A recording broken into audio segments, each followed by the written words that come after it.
வணக்கம். நீங்கள் இணைந்திருப்பது ரூபவாகினியின் பிரதான செய்திகளோடு. நான் ரஜினி ஆண்ட்ரூ. நான் ஏஎம் ரிஸ்மி. முதலில் தலைப்புச் செய்திகள். அரசாங்கத்தின் அபிவிருத்தி வேலை திட்டங்கள் குறித்து பொதுமக்களுக்கு தெளிவுபடுத்துமாறு அமைச்சுக்களின் ஊடக செயலாளர்களுக்கு ஜனாதிபதி பணிப்புரை. இலங்கை உச்சக்கட்ட வளர்ச்சியை கொண்ட நாடாக திகழும் என உலக வங்கியின் புதிய வதிவிட பணிப்பாளர் தெரிவிப்பு.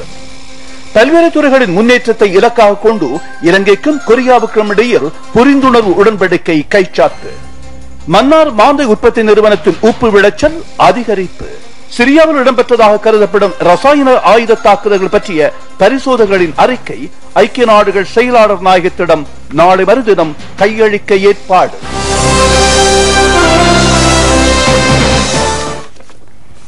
எதிர்பார்க்கப்பட்டுள்ள இலக்குகளுக்கான நடவடிக்கைகள் முன்னெடுக்கப்பட்டிருப்பதால் இலங்கை ஆக கூடுதலான வளர்ச்சியை கொண்ட நாடாக திகழும் என்று இலங்கை மற்றும் மாலைத்தீவு நாடுகளுக்காக நியமிக்கப்பட்டுள்ள உலக வங்கியின் புதிய வதிவிட பணிப்பாளர் திருமதி கிரான்சுவா குளோடிஸ் தெரிவித்துள்ளார். அலரி மாளிகைக்கு நேற்று விஜயம் செய்த உலக வங்கியின் புதிய வதிவிட பணிப்பாளர் திருமதி கிரான்சுவா குளோடிஸ் ஜனாதிபதியை சந்தித்த போது இந்த விடயங்களை குறிப்பிட்டார். உத்தேச இலக்கை பூர்த்தி செய்வதற்காக கடுமையாக செயல்படுவது முக்கியமானதாகும் என்றும் அவர் சுட்டிக்காட்டினார். முன்னரிலும் பார்க்க கூடுதலான வகையில் நிவாரணம் வழங்குவது எவ்வாறு என்பதை கண்டறிவது தற்போதைய இலங்கை தொடர்பில் உலக வங்கிக்கு வழங்கப்பட்டுள்ள பொறுப்பாகும். நாட்டின் அனைத்து பிரிவுகள் தொடர்பில் முழுமையான விளக்கத்தை பெற்றுக் கொள்வதற்கு கிராம பிரதேசங்களுக்கும் விஜயம் செய்யுமாறு ஜனாதிபதி உலக வங்கியின் பணிப்பாளரிடம் கேட்டுக் கொண்டார். கீழ் மட்டத்தில் உண்மை நிலையை கண்டறிவதற்கு பொதுமக்களுடன் உரையாடுவது பொருத்தமானதாகும். நம் நாட்டில் பணியாற்றுவதற்கு சந்தர்ப்பம் கிடைத்ததை பாக்கியமாக கருதுவதாக உலக வங்கியின் புதிய வதிவிட பணிப்பாளர் திருமதி கிரான்சுவா குளோடிஸ் தெரிவித்துள்ளார். இந்த நிகழ்வில் நிதியமைச்சின் செயலாளர் கலாநிதி PB ஜெயசுந்தரவும் கலந்து கொண்டார்.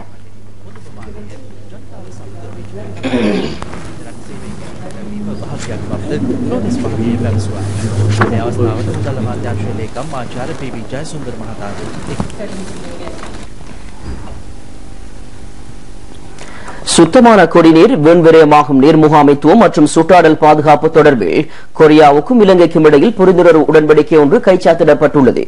இந்த உடன்படிக்கைக்கு அமைவாக நம் நாட்டின் நீர் முகாமைத்துவ திட்டத்திற்கான தொழில்நுட்ப உதவி, நிதி உதவிகளை கொரிய அரசாங்கம் வழங்க உள்ளது. கொரிய இலங்கை சுற்றாடல் அமைப்பின் கூட்டம் கொரிய பிரதமர் சுங் ஹோங் உன் தலைமையில் இன்று கொழும்பில் நடைபெற்றது. இதன்போது அபிவிருத்திக்காக இலங்கை மேற்கொண்டு வரும் நடவடிக்கைகள் தொடர்பில் கவனம் செலுத்தப்பட்டது. தற்பொழுது அரசாங்கம் அர்த்தமுள்ள அபிவிருத்திக்காக பல்வேறு நடவடிக்கைகளை மேற்கொண்டுள்ளதாக நீரியல் வள மற்றும் நீர் விநியோக அமைச்சர் தினேஷ் குணவர்தன தெரிவித்தார். முன்னெடுக்கப்பட்ட திட்டங்களுக்கு கொரிய அரசாங்கத்திடம் கிடைக்கும் ஒத்துழைப்புக்கு அமைச்சர் நன்றி தெரிவித்தார். இலங்கை அடைந்து வரும் துரித அபிவிருத்தி தொடர்பில் மகிழ்ச்சி அடைவதாகவும் கொரிய பிரதமர் சுங் ஹோங் ஒன் தெரிவித்தார். கொரிய குடியரசின் சுற்றாடல் துறை பிரதி அமைச்சர் பியூக் ஷோ ஷியோக் மற்றும் நீரியல் வள பிரதி அமைச்சர் நிருபமா ராஜபக்ஷ ஆகியோருக்கும் இடையில் சுத்தமான குடிநீர், வீண்விரயமாகும் நீர் முகாமைத்துவம், சுற்றாடல் பாதுகாப்பு தொடர்பான உடன்படிக்கை ஒன்று கைச்சாத்திடப்பட்டது. கொரிய நாட்டு பிரதமர் தலைமையிலான குழுவினர் கொழும்பு தெற்கு துறைமுக பகுதியை இன்று பார்வையிட்டனர். துறைமுக அபிவிருத்தி பிரதி அமைச்சர் ரோஹித் அபே குணவர்தன, இலங்கை துறைமுக அதிகார சபையின் தலைவர் கலாநிதி பிரியத் பந்து விக்ரம உள்ளிட்ட பலர் நிகழ்வில் கலந்து கொண்டார்கள். ஐக்கிய நாடுகள் சபையின் மனித உரிமைகள் தொடர்பான ஆணையாளரின் உத்தியோகபூர்வ விஜயத்தில் ஆக கூடுதலாக பகிரங்கமான முறையில் செயல்படுவதற்கு அரசாங்கம் தீர்மானித்ததாக அமைச்சர் கஹலிய ரம்புக்வெல்ல தெரிவித்துள்ளார். அவரினால் அரச வட்டத்திற்கு அப்பாலும் கூட இலங்கை தொடர்பான விடயங்களை கண்டறிவதற்கான சந்தர்ப்பம் வழங்கப்பட்டுள்ளதாக இன்று நடைபெற்ற அமைச்சரவை தீர்மானங்களை அறிவிப்பதற்கான ஊடகவியலாளர்களுடனான சந்திப்பில் அமைச்சர் இந்த விடயத்தை குறிப்பிட்டார். ධරණීය සංවර්ධනය ප්‍රධාන මාතෘකාවක් විය. තිරසාර සංවර්ධනයක් උදෙසා රජය පියවර රැසක් ගෙන ඇතැයි අමාත්‍ය දිනේෂ් ගුණවර්ධන මහතා පෙන්වා දුන්නේය. ව්‍යාපෘති ගණනාව நாடு முழுவதிலும் 210 பாலங்களை நிர்மாணிப்பதற்கான வேலை திட்டத்தின் கீழ் கண்டி பிரதேசத்தில் 4 பாலங்களின் நிர்மாண பணிகள் ஆரம்பிக்கப்பட்டுள்ளன. கிராமிய வீதி அபிவிருத்தி வேலை திட்டத்தின் கீழ் இதற்கான நடவடிக்கை மேற்கொள்ளப்பட்டுள்ளது. கண்டி மாவட்டத்தில் வெனிவெல்ல, புசல்லாவ, மஸ்கொல்ல, லுணுகல ஆகிய இடங்களில் இந்த புதிய பாலங்கள் நிர்மாணிக்கப்படுகின்றன. பிரதமர் டி.எம். ஜாரத்ன, அமைச்சர்களான பசில் ராஜபக்ஷ, மஹிந்தானந்த அலுத்கமகே, பாராளுமன்ற உறுப்பினர் திலும் அமுனுகம உள்ளிட்ட பலர் இதன் ஆரம்ப நிகழ்வில் கலந்து கொண்டார்கள். பிரிந்துள்ள பல கிராமங்கள் புதிய பாலத்திட்டத்தின் மூலம் ஒன்றிணைக்கப்படுவதாக அமைச்சர் பசில் ராஜபக்ஷ தெரிவித்தார்.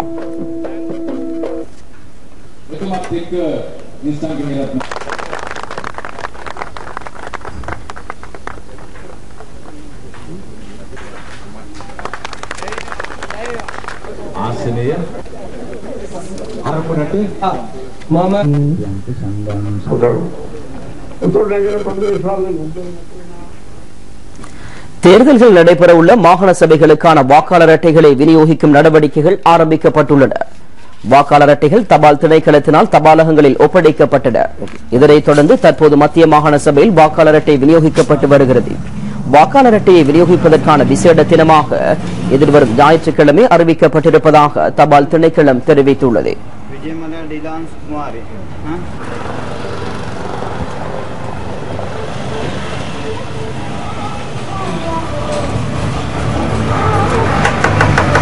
எப்படி இருக்கும் பேர்? சிவனி விஜயகுமார். சிவனி விஜயகுமார்.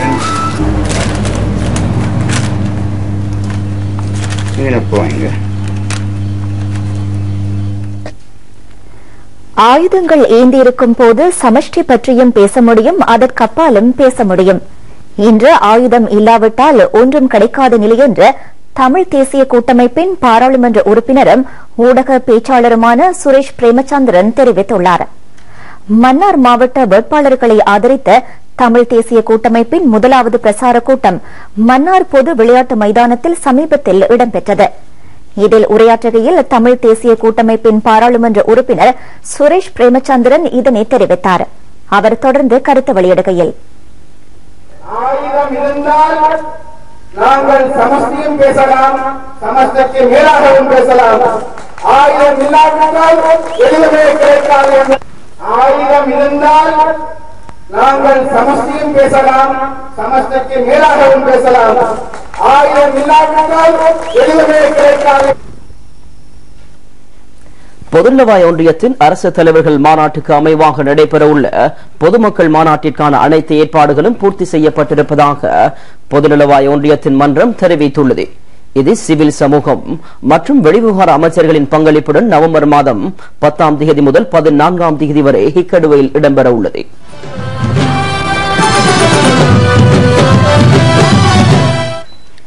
இது பொதுமக்களினதும் நிர்வாகத்தினதும் கருத்துக்கள் மற்றும் அனுபவங்களை பரிமாறிக்கொள்ளும் மேடையாகும். 1965ஆம் ஆண்டு பொதுமக்கள் மாநாடு அறிமுகப்படுத்தப்பட்டது. 2 வருடங்களுக்கு ஒருமுறை பொதுநலவாய ஒன்றியத்தின் அரசு தலைவர்கள் மாநாட்டிற்கு அமைவாக இது ஏற்பாடு செய்யப்படுகிறது. பொதுமக்கள் மற்றும் பொதுமக்கள் பிரதிநிதிகள் ஒன்றிணைந்து நாட்டின் அபிவிருத்திக்காக கடைபிடிக்க வேண்டிய விடயங்கள் தொடர்பான செயலமர்வுகள் பல இதில் இடம்பெற்றுள்ளன. உணவு பாதுகாப்பு, காலநிலை மாற்றம், பெண்களுக்கான பொருளாதாரத்தை ஊக்குவிப்பது உள்ளிட்ட பல விடயங்களில் பிரகடனங்கள் இடம்பெற உள்ளதுடன் மற்றும் இளைஞர்களின் தொழில் வாய்ப்புக்கான சந்தர்ப்பம் என்ற விடயங்கள் தொடர்பிலும் கலந்துரையாடப்பட உள்ளன. 2015ஆம் ஆண்டில் அடைவதற்கு திட்டமிட்டுள்ள அபிவிருத்தி இலக்கை பூர்த்தி செய்வதே இதன் நோக்கமாகும். මෙය ශ්‍රී ලංකාවට ලැබෙන විශේෂ අවස්ථාවක්. ශ්‍රී ලංකාවේ සිවිල් සමාජයේ හඬ ජාත්‍යන්තරයට ගෙන යාමට මේන් හැකියාව ලැබෙනවා. ඒ නිසා මේ ශ්‍රී ලංකාවට யாழ் தீவக பகுதியில் உள்ள விவசாய நடவடிக்கைகளை அபிவிருத்தி செய்யும் நோக்கத்தில் அங்குள்ள குளங்கள், வீதிகள் என்பன புனரமைப்பு செய்யப்பட்டு வருகின்றன. வடமாகாண சபையின் நிதி உதவியுடன் ராணுவ பொறியியல் துறை மற்றும் நீர்ப்பாசன திணைக்களம் என்பவற்றின் அனுசரணையுடன் இந்த புனரமைப்பு நடவடிக்கைகள் மேற்கொள்ளப்படுகின்றன. வேலணை வெட்டுக்குளம், பெருங்குளம், ஊர்காவத்துறை, தம்பாட்டிக்குளம் என்பனவும் அவற்றுக்கான வீதியுமே இவ்வாறு புனரமைக்கப்பட்டு வருகின்றன. வடமாகாண ஆளுநர் மேஜர் ஜெனரல் ஜி. சந்திரசிறி தீவக பகுதிகளுக்கு நேற்று சென்று அபிவிருத்தி நடவடிக்கைகளை பார்வையிட்டுள்ளார்.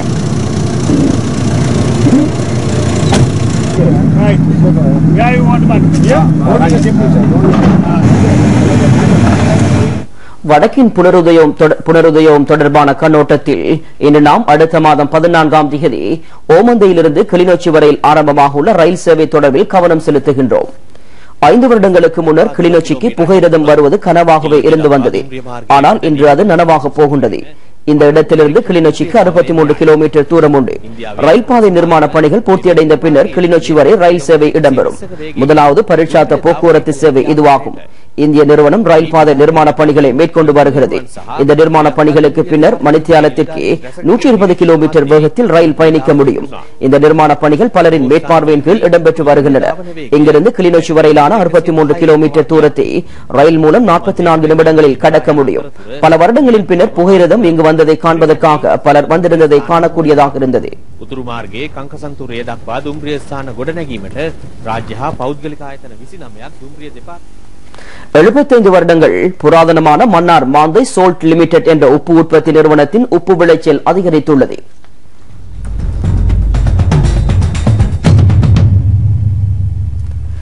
இந்த நிறுவனம் கடந்த காலங்களில் பல்வேறு பெயர்களில் செயற்பட்டு வந்துள்ளது. 1938 ஆண்டு தொடக்கம் 1965 ஆண்டு வரை உப்பு திணைக்களமாகவும் 1990 ஆண்டு வரை இலங்கை தேசிய உப்பு கூட்டுத்தாபனமாகவும் 1996 ஆண்டு வரை லங்கா சோல்ட் என்ற பெயரிலும் இது இயங்கி வந்துள்ளது. இங்கு அதிக எண்ணிக்கையிலான பெண்கள் உட்பட 89 பேர் வேலைவாய்ப்பு பெற்றுள்ளனர். இதன் உற்பத்தி இலக்கு வருடம் ஒன்றிற்கு 3500 மெட்ரிக் டன்கள் ஆகும். 2009 ஆண்டின் பின்னர் நாட்டில் ஏற்பட்ட சமாதான சூழலை அடுத்து பல அபிவிருத்தி திட்டங்கள் இலக்கு மேற்கொள்ளப்பட்டன. வர்த்தக கைத்தொழில் அமைச்சு உப்பள அபிவிருத்திக்கென 25 மில்லியன் ரூபாவை வழங்கியது. இதன் மூலம் உவர்நீர் காய்ச்சல் பாத்திகள் அமைக்கப்பட்டு நீர் இறைக்கும் இயந்திரங்கள், மின்மாற்றி உட்பட பல இயந்திரங்கள் கொள்வனவு செய்யப்பட்டன. இத்தகைய அபிவிருத்தி நடவடிக்கைகளை அடுத்து உப்பு உற்பத்தி அதிகரிக்கப்பட்டது. தரக்கட்டுப்பாட்டு சபையின் சான்றிதழுடன் பாக்கெட்டுகளில் கவர்ச்சியாக பொது செய்யப்பட்ட உப்பு நாட்டின் சகல பகுதிகளிலும் தற்சமயம் விற்பனை செய்யப்படுகிறது.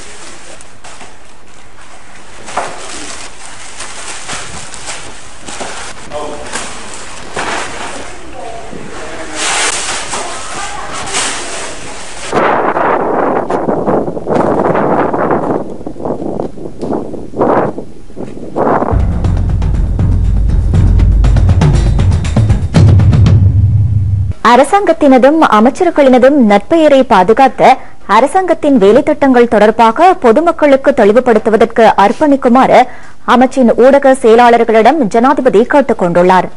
அமைச்சின் செயலாளர்களுடன் அலரி மாளிகையில் இன்று நடைபெற்ற பேச்சுவார்த்தையின் போது ஜனாதிபதி இந்த வேண்டுகோளை விடுத்தார்.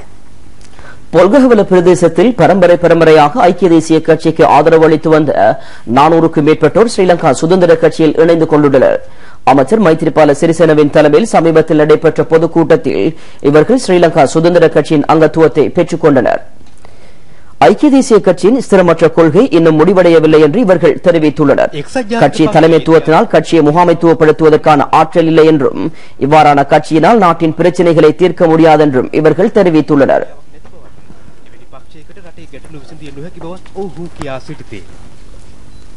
தம்பதனிய தேர்தல் தொகுதியில் கந்தேகதிர பிரதேசத்தில் ஐக்கிய தேசிய கட்சி ஆதரவாளர்கள் சிலர் ஸ்ரீலங்கா சுதந்திர கட்சியில் இணைந்துள்ளனர். பாராளுமன்ற உறுப்பினர் சாந்த பண்டாரவின் தலைமையில் நேற்று நடைபெற்ற பொதுக்கூட்டத்தில் இவர்கள் கட்சி அங்கத்துவத்தை பெற்றுக் கொண்டனர். அரச குடும்ப சுகாதார சேவை சங்கத்தின் குருநாகல் கிளை இம்முறை ஐக்கிய மக்கள் சுதந்திர கூட்டமைப்புக்கு ஆதரவு வழங்குவதற்கு தீர்மானித்துள்ளது.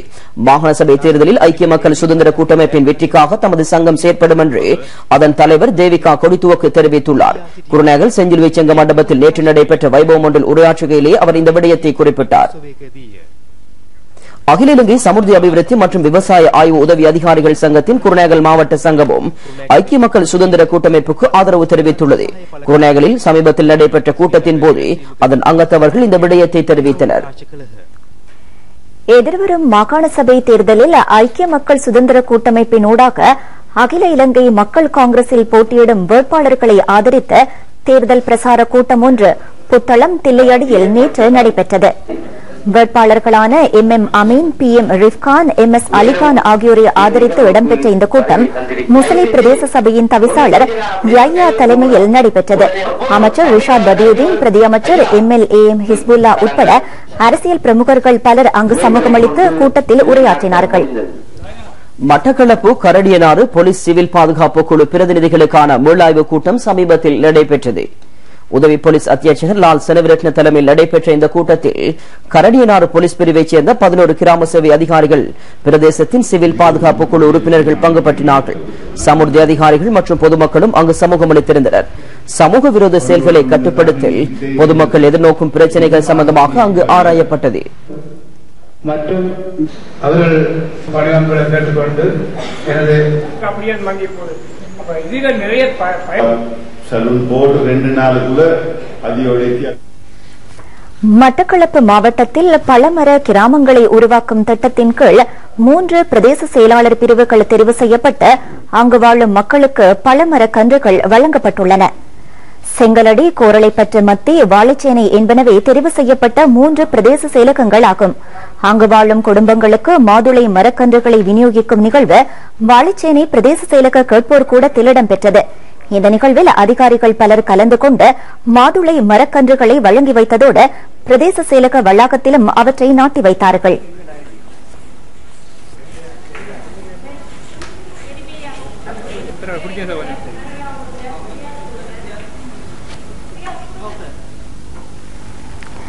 அரசாங்கத்தினதும் அமைச்சர்களினதும் நற்பெயரை பாதுகாத்து அரசாங்கத்தின் வேலைத்திட்டங்கள் தொடர்பாக பொதுமக்களுக்கு தெளிவுபடுத்துவதற்கு அர்ப்பணிக்குமாறு அமைச்சின் ஊடக செயலாளர்களிடம் ஜனாதிபதி கேட்டுக் கொண்டார். அமைச்சின் செயலாளர்களுடன் அலரி மாளிகையில் இன்று நடைபெற்ற பேச்சுவார்த்தையின் போது ஜனாதிபதி இந்த வேண்டுகோளை விடுத்தார். எதிர்காலத்திற்காக முன்னெடுக்கப்பட்டுள்ள அரசாங்க அபிவிருத்தி வேலைத்திட்டங்கள் தொடர்பாக பொதுமக்களுக்கு தெளிவான விளக்கத்தை வழங்குவதன் முக்கியத்துவத்தையும் ஜனாதிபதி தெளிவுபடுத்தினார். அமைச்சு மட்டத்தில் முன்னெடுக்கப்பட்டுள்ள அனைத்து அபிவிருத்தி வேலைத்திட்டங்கள் தொடர்பாக பொதுமக்களுக்கு தெளிவுபடுத்துமாறும் அமைச்சின் ஊடக செயலாளர்களுக்கு ஆலோசனை வழங்கப்பட்டது.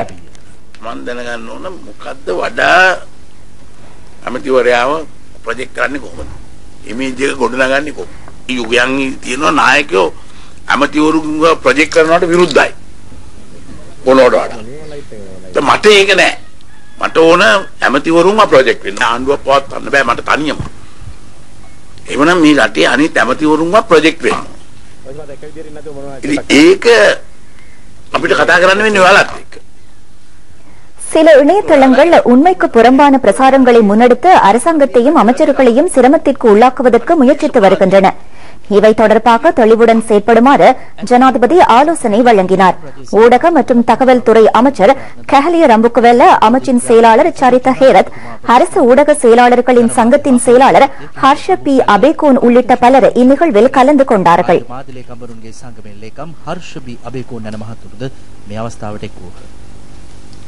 புத்தளம் நகரத்தில் இன்று அதிகாலை 1:30 மணியளவில் ஏற்பட்ட தீயினால் வர்த்தக நிலையம் ஒன்று சேதமடைந்துள்ளது. தீயை அணைக்கும் முயற்சியில் ஈடுபட்ட 4 பேர் காயங்களுக்குள்ளாகி வைத்தியசாலையில் அனுமதிக்கப்பட்டுள்ளனர். விளையாட்டுப் பொருள் விற்பனை வர்த்தக நிலையத்தின் கீழ் மாடியில் தீ ஏற்பட்டுள்ளது. 3 மாடிகளை கொண்ட இந்த கட்டிடத்தின் கீழ் 2 மாடிகளும் தீயினால் முற்றாக சேதமடைந்துள்ளன. மின்சார ஒழுக்கு இதற்கு காரணமாக இருக்கக்கூடும் என போலீசார் சந்தேகிக்கின்றனர். வர்த்தக நிலையத்தில் இருந்த கேஸ் எரிவாயு தாங்கி ஒன்று வெடித்ததினால் 4 பேர் காயங்களுக்குள்ளானார்கள். இவர்கள் புத்தளம் வைத்தியசாலையில் சிகிச்சை பெற்று வருகின்றனர்.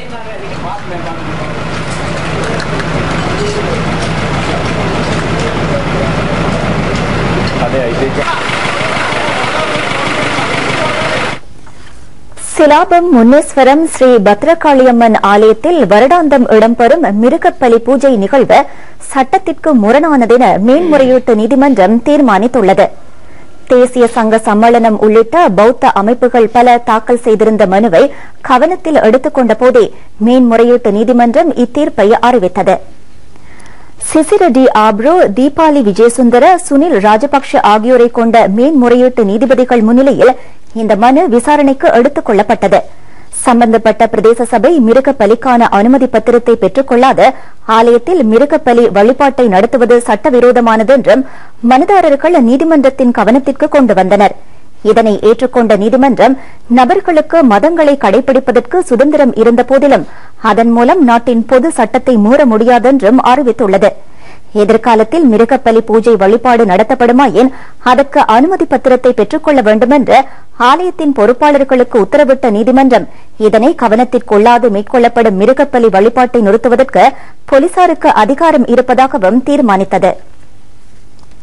இறந்தவர்களை பயன்படுத்தி மக்களை ஏமாற்றும் கபட நாடக அரசியல் எப்பொழுது முடிவுக்கு கொண்டுவரப்படும் என்று பாராளுமன்ற உறுப்பினர் திருமதி சுதர்சனி பெர்னாண்டோ புள்ளே எதிர்க்கட்சித் தலைவர் ரணில் விக்ரமசிங்கவிடம் கேள்வி எழுப்பியுள்ளார். முன்னாள் அமைச்சர் மறைந்த ஜெயராஜ் பெர்னாண்டோ புள்ளையின் பெயரை குறிப்பிட்டு கடந்த 27ஆம் தேதி நடத்தப்பட்ட கூட்டத்தில் எதிர்க்கட்சித் தலைவர் தெரிவித்துள்ள கூற்றை முற்றாக கண்டிப்பதாக பாராளுமன்ற உறுப்பினர் ஊடகங்களுக்கு அறிக்கையொன்றை வெளியிட்டு தெரிவித்துள்ளார். உலகில் தர்மத்தை நிலைநாட்டுவதற்கென இடம்பெற்ற ஸ்ரீ கிருஷ்ண பரமாத்மாவின் ஜனன நிகழ்ச்சியான ஸ்ரீ கிருஷ்ண ஜெயந்தி நாட்டிலும் உலக நாடுகளிலும் உள்ள மகாவிஷ்ணு ஆலயங்களில் வெகு விமர்சையாக கொண்டாடப்பட்டது. கொழும்பு ஸ்ரீ ராதாகிருஷ்ண ஆலயத்தில் அதிகாலை முதல் ஸ்ரீ கிருஷ்ண ஜெயந்தி நிகழ்ச்சிகள் சிறப்பான முறையில் இடம்பெற்றன. மங்கள ஆராத்தி, துளசி ஆராத்தி என்பவற்றை தொடர்ந்து கிருஷ்ணனின் ஊர்வலமும் நகர சங்கீர்த்தனமும் நடைபெற்றன. தொடர்ந்து இரவு ஹரே கிருஷ்ணா இசை நாட்டிய கல்லூரி மாணவ மாணவியரின் கலை நிகழ்ச்சிகளும் பஜனையும் நடைபெற்றன. அதனை அடுத்து நள்ளிரவு ஸ்ரீ ஸ்ரீ ராதாகிருஷ்ணருக்கு மகா அபிஷேகமும் விசேட ஆராதனைகளும் நடைபெற்று பிரசாதமும் வழங்கி வைக்கப்பட்டது.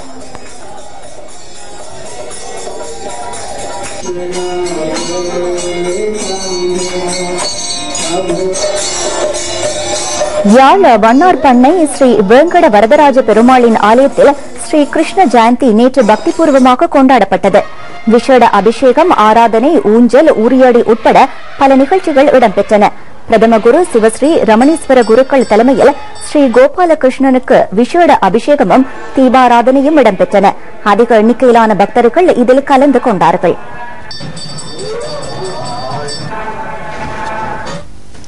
சிறுவர் உரிமைக்காக செயற்பட்ட பாகிஸ்தானை சேர்ந்த மலாலா யூசுப்சாய் 2013ஆம் ஆண்டுக்கான சர்வதேச சிறுவர் சமாதான விருதை பெற்றுள்ளார். எதிர்வரும் செப்டம்பர் மாதம் 6ஆம் தேதி ஹேக் நகரத்தில் நடைபெறவுள்ள விசேட வைபவத்தில் அவர் இந்த விருதை பெற்றுக் கொள்ள உள்ளார். சிறுவர்களின் உரிமைகளை வெற்றி கொள்வதற்காக செயற்பட்ட உலகின் உன்னதமான சிறுவரை பாராட்டுவதற்காக இந்த விருது வருடந்தோறும் வழங்கப்படுகிறது. இந்த விருதை ஆம்ஸ்ட்ரோமில் அமைந்துள்ள மேற்குலக சிறுவர் உரிமைக்கான அமைப்பு வழங்குகிறது. இவ்வாறான விருது 2005ஆம் ஆண்டில் இருந்து வழங்கப்பட்டு வருகிறது. பாகிஸ்தானில் சிறுவர்களின் உரிமையை வெற்றி கொள்வதற்காக மலாலா யூசுப்சாயின் சிறப்பான நடவடிக்கையை பாராட்டுவதற்காக இம்முறை இந்த விருது வழங்கப்படுகிறது. மலாலா யூசுப்சாய் பாகிஸ்தானின் மாணவியாகவும் சிறுவர் செயற்பாட்டாளராகவும் விளங்குகிறார். சிறுவர் உரிமைகளை வெற்றி கொள்வதற்காக மேற்கொண்ட போராட்டத்தின் போது 2012ஆம் ஆண்டில் இவர் தாலிபான் போராளிகளின் துப்பாக்கி தாக்குதலுக்கு இலக்கானார். இவருக்கு இந்த விருதுடன் 1 லட்சம் யூரோக்களும் பரிசாக வழங்கப்படுகிறது. கடந்த வருடத்தில் சர்வதேச சிறுவர் சமாதான விருதை பிலிப்பைன்ஸ் நாட்டைச் சேர்ந்த கிறிஸ் கிராஸ் ஃபெட்டோஸ் பெற்றுக் கொண்டவராவார். ஆபிரிக்க அமெரிக்க பொப்பிசை பாடகரும் பொப்பிசை மன்னர் என்ற சிறப்பு பெயரால் அழைக்கப்பட்டவரும் அதிக எண்ணிக்கையான இசை களஞ்சியங்களை வெளியிட்டவரும் மக்கள் செல்வாக்கு பெற்ற கருப்பின இசை கலைஞருமான மைக்கேல் ஜாக்சன் இன்று போல் ஒரு தினத்தில் பிறந்தார். புகழ்பெற்ற ஜாக்சன் இசை குடும்பத்தில் 7வது பிள்ளையாக 1958ஆம் ஆண்டு ஆகஸ்ட் மாதம் 29ஆம் தேதி பிறந்தார். 11 வயதாக இருக்கும்போது தமது 4 சகோதரர்களுடன் இணைந்து ஜாக்சன் 5 என்ற இசைக்குழுவை அமைத்து புகழ் பெற்றார். இவர் உருவாக்கிய ரோபோட், மூன் வாக் போன்ற நடன வகைகள் மிகுந்த பிரபல்யம் பெற்றிருந்தன. 1980ஆம் ஆண்டின் ஆரம்பத்தில் பொப்பிசை உலகில் புகழ்பெற்ற கலைஞராக இவர் திகழ்ந்தார். 1982ஆம் ஆண்டில் வெளிவந்த த்ரில்லர் என்ற இசை தொகுப்பும் உலகில் பெருமளவில் விற்பனை செய்யப்பட்ட இசை களஞ்சியங்களில் 1ஆம் இடத்தில் உள்ளது. இவரது இசை நிகழ்ச்சிகளை MTV ஒளிபரப்பு செய்தது. மைக்கேல் ஜாக்சன் உலகம் முழுவதிலும் இசை நிகழ்ச்சிகளை நடத்தி சமூக அமைப்புகளுக்கு பெருமளவு நிதியுதவி வழங்கியுள்ளார். 2009ஆம் ஆண்டு ஜூன் மாதம் 25ஆம் தேதி லாஸ் ஏஞ்சலிஸ் நகரில் உள்ள தமது வீட்டில் மாரடைப்பு காரணமாக இவர் இறந்துள்ளார். இதனை அந்த நகரத்தின் தீயணைப்பு படை தலைவர் உறுதிப்படுத்தியுள்ளார். சிரியாவில் இடம்பெற்றதாக கருதப்படும் ரசாயன ஆயுத தாக்குதல் பற்றிய பரிசோதகர்கள் அறிக்கை ஐக்கிய நாடுகள் செயலாளர் நாயகம் பான் கி மூனிடம் நாளை கையளிக்கப்படும். டமஸ்கஸுக்கு சமீபமாக சென்ற வாரம் இடம்பெற்றதாக கருதப்படும் இந்த ரசாயன ஆயுத தாக்குதலில் பல நூற்றுக்கணக்கானோர் இறந்துள்ளனர் என அறிவிக்கப்படுகிறது. ஐக்கிய நாடுகள் ஆயுத பரிசோதகர்கள் 3வது நாளாக தங்களது மதிப்பீடுகளை நடத்தி வருகின்றனர். அமெரிக்க ஜனாதிபதி பராக் ஒபாமா கருத்து வெளியிடுகையில் இந்த விடயம் தொடர்பான பதில் நடவடிக்கை பற்றி தாம் இன்னமும் தீர்மானிக்கவில்லை என்று கூறியுள்ளார். பிரெஞ்சு ஜனாதிபதியும் இதே கருத்தை வெளியிட்டுள்ளார். நிறைவாக மீண்டும் தலைப்புச் செய்திகள். அரசாங்கத்தின் அபிவிருத்தி வேலை திட்டங்கள் குறித்து பொதுமக்களுக்கு தெளிவுபடுத்துமாறு அமைச்சுக்களின் ஊடக செயலாளர்களுக்கு ஜனாதிபதி பணிப்புரை. இலங்கை உச்சக்கட்ட வளர்ச்சியை கொண்ட நாடாக திகழும் என உலக வங்கியின் புதிய பதிவிட பணிப்பாளர் தெரிவிப்பு. பல்வேறு துறைகளின் முன்னேற்றத்தை இலக்காக கொண்டு இலங்கைக்கும் கொரியாவுக்கும் இடையில் புரிந்துணர்வு உடன்படிக்கை கைச்சாத்து. மன்னார் மாந்தை உற்பத்தி நிறுவனத்தில் உப்பு விளைச்சல் அதிகரிப்பு. சிரியாவில் இடம்பெற்றதாக கருதப்படும் ரசாயன ஆயுத தாக்குதல்கள் பற்றிய பரிசோதனைகளின் அறிக்கை ஐக்கிய நாடுகள் செயலாளர் நாயகத்திடம் நாளை மறுதினம் கையளிக்க ஏற்பாடு. இத்துடன் ரூபவாகினியின் பிரதான செய்திகள் நிறைவடைகின்றன. வணக்கம்.